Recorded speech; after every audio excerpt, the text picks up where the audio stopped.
this is where things went downhill. Are you curious how easy it is to use a Cricut machine straight out of the box? I certainly was. And while I can say it certainly is user-friendly, I will also say that there was a point where I was so frustrated, I was ready to check it out the window. So I've wanted a Cricut machine for quite some time, and after not getting one for Christmas, yet again, I bought my own. Now I thought it would be fun to just see how easy or difficult it is to use right out of the box. While I have certainly seen crafters use their machine, I've not watched any video specific to using a Cricut, so this definitely is a first-timer's perspective.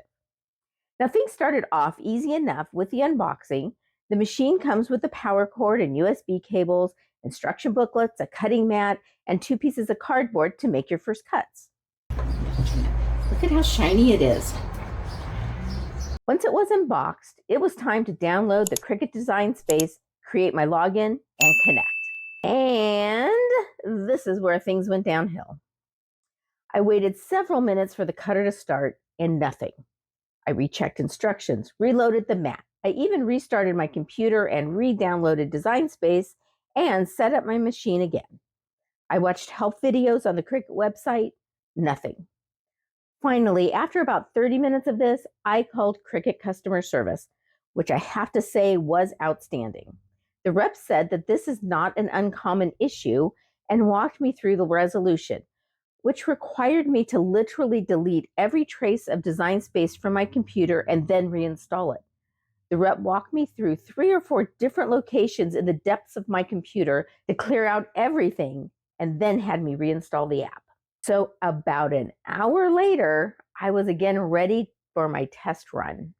However, because I already had a profile created, when I re-downloaded Design Space, it thought I had already gone through the initial setup, including that test word Cricut, so that test project no longer was available. So into Design Space I jumped. So a few notes. So I'm doing all of this work in Design Space without any instructions because I really wanted to see how user-friendly and intuitive the program is. Second, I already did a simple heart cutout, which was my very first cut. Unfortunately, my camera wasn't recording, so that milestone is lost to history.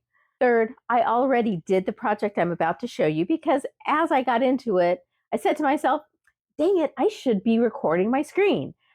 Actually, dang wasn't the word I used, but I like to try and keep it PG. So once in the program, you'll either choose My Stuff on the left column if you want to access something you've saved, or New Project in the upper right.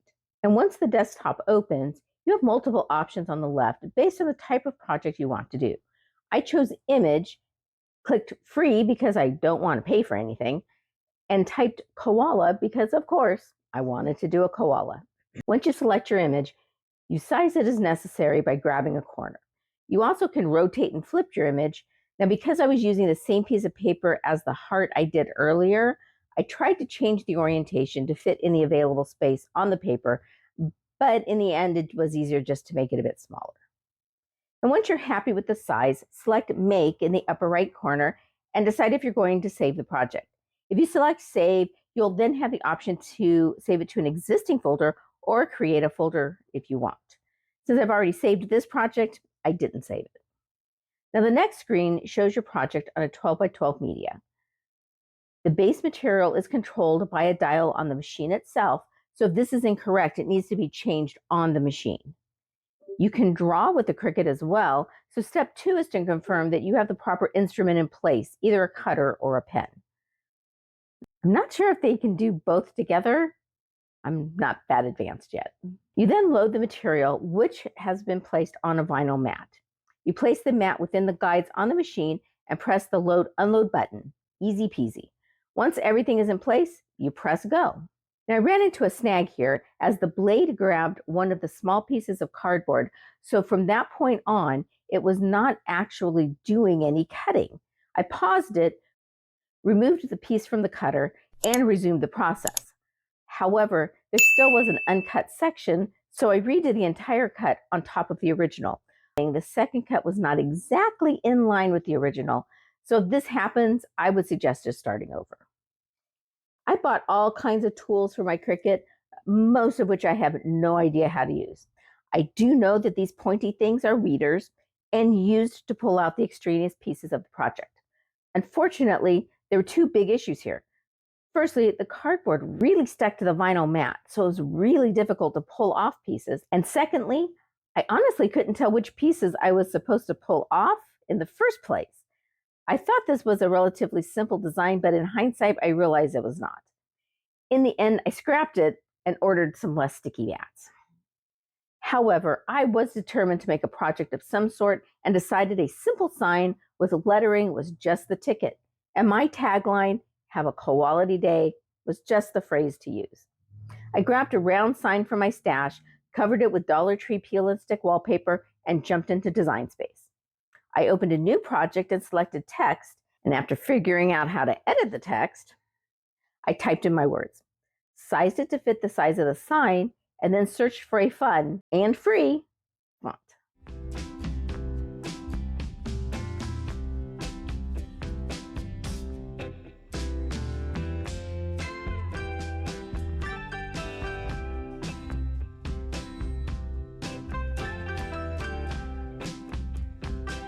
I had bought a pack of adhesive vinyl and decided on black for the letters. I loaded it into the mat, loaded the mat into the machine, then hit go and let it do its thing. Once the letters were done, I decided it would be easiest if I pulled the paper off the mat, leaving the letters behind.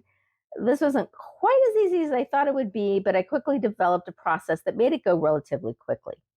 Not sure, however, that I'll use this method in the future. Once I had just letters on the mat, it was easy to center them on the sign, and in no time, my first project was complete.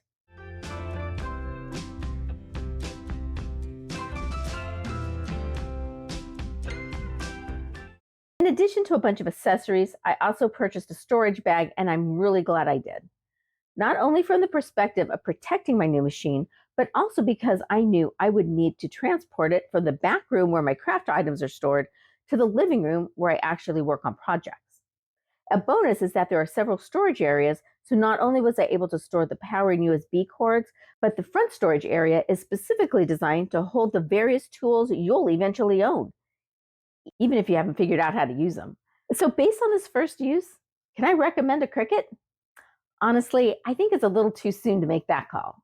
I can say that in spite of that initial unpacking being fraught with frustration, Design Space and the machine itself are really easy to use. Still, the only thing I actually successfully cut out were letters. And honestly, this is kind of an expensive option to something you can buy at Michael's or even the Dollar Tree for a couple of bucks. That said, with anything new, you need to try it, explore it, use it to take advantage of its different features.